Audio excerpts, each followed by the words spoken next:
Iran-backed Hezbollah and its allies looked set to emerge as the most powerful alliance in Lebanon's next parliament, underscoring Tehran's widening regional clout and the growing risk of a direct clash with Israel.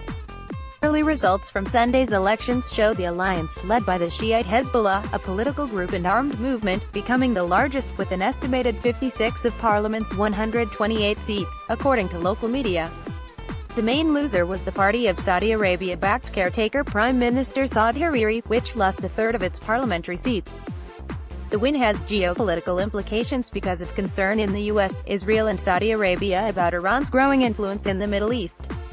If an escalating showdown between Israel and Iran over Tehran's entrenchment in Syria evolves into a direct clash, Hezbollah is likely to be drawn in. In any war with Israel, Hezbollah now is sure it controls state institutions, whether it is the government or the parliament, said Sami Nader, head of the Levant Institute for Strategic Studies. Not a single law can pass without its vetting. Syrian control. In addition, Syrian President Bashar al-Assad, who's winning the 7-year war in Syria, will exercise control over Lebanon through Hezbollah, Nader added. Both Iran and Hezbollah have forces in Syria backing Assad. Syria occupied Lebanon from 1976 to 2005, though it continued to exert influence after its withdrawal.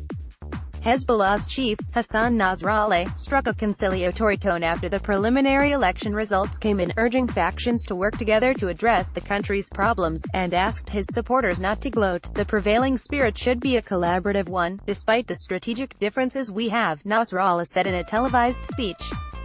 Critical juncture. The elections come at a critical point for the world's third most indebted country as it begins to implement reforms to control its ballooning debt, now at 150% of gross domestic product.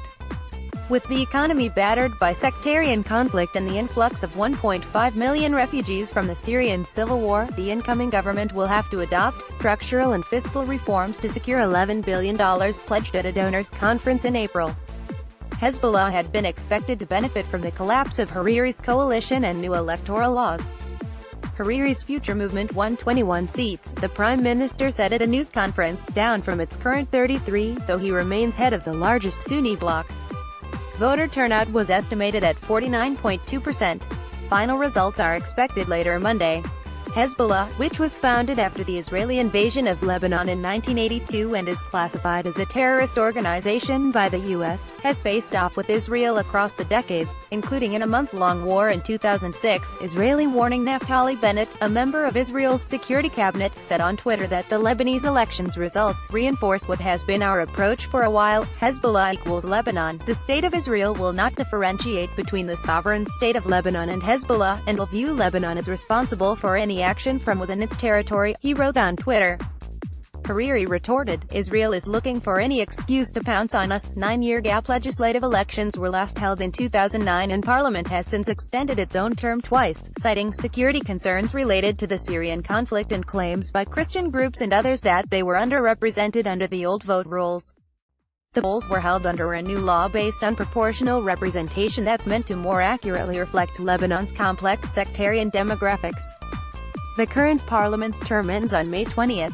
President Michel Aoun will hold consultations with the new parliamentary blocs to name a prime minister designate to form a new government, with assistance by David Wayner.